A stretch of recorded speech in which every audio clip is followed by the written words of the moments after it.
Hi everyone, my name is Steph, this is Kidlit Joy and welcome back to my channel. Today I'm here to review Missing at Sea, Book 2 in Pirate Academy Middle Fiction series. This was sent to me for review by Ellen and Unwin, so thank you very much to them. The blurb on the back says, Jasmine, Jacoby and Neo and the rest of the Barracuda class of Pirate Academy are buzzing with anticipation. Oceans Bound will test the students' BRONTE skills to the limit. Only those with the right amount of bravery, resilience, observation, navigation, teamwork, and general excellence will complete the course. But even when the ringleader of the League of True Pirates escapes from prison, the competition turns deadly serious and into a series of near impossible tasks, leading Jasmine, Jacoby, and Neo into terrible danger. It's another day in Pirate Academy and another swashbuckling adventure. So this book is a really fun adventure series. It is set in a world where pirates are a way of life. Our main characters are attending the Pirate Academy. They're part of the Barracuda class, which I mentally blanked on how old they are. I think they're around 10 or 11. In book 1, we met all of our characters. We also met the League of True Pirates, which is a separatist group of pirates who are trying to challenge the way that everyone else is living their lives.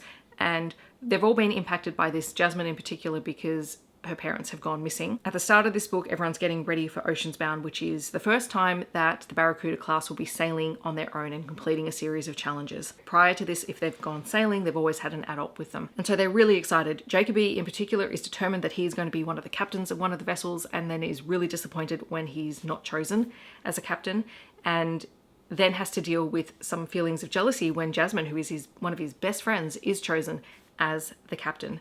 And so there are some really great opportunities for discussion around expectation versus reality and what we do when we feel jealousy, and how we also seek to uplift and recognize the strengths and successes of our friends, even when we feel like maybe we should have been the ones to receive that kind of level of success. It's also a really great lesson in remembering that you have skills that can be applied in other ways and might even be more important than what you first thought was what you should get. Neo is also trying to find his place because he was our new character and kind of the outsider in book 1. Now that he's part of the crew and we know that he is related to one of our characters, he's still trying to figure out his place and where he fits, if he fits, at this Pirate Academy school. Once Oceans Bound gets underway, we realize really quickly that things aren't going according to plan, and our trio are facing challenges that perhaps they shouldn't have had to face, and then we begin to see how the League of True Pirates has infiltrated the challenge and sowing a little bit of chaos for our students. It's a really fun, fast-paced series. There are a lot of characters, so as a reader you do need to keep track of all of these characters, so it might be better for a slightly older audience or someone who is able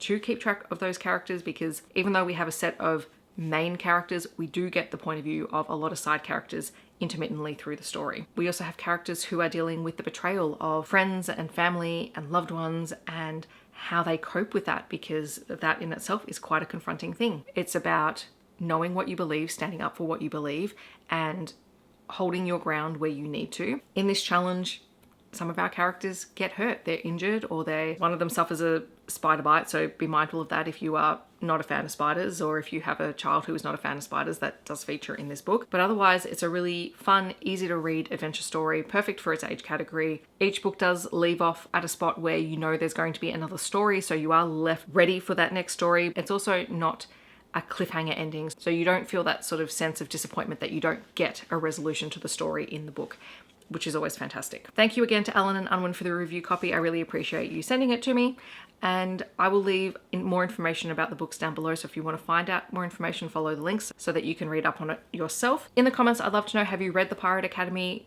or do you have a recommendation for a similar title? Feel free to discuss that with me down below. Otherwise, feel free to leave any kind of pirate themed emoji to let me know that you're here. I hope that wherever you are in the world, you're staying safe and healthy, and I will see you in my next video. Thanks so much for watching.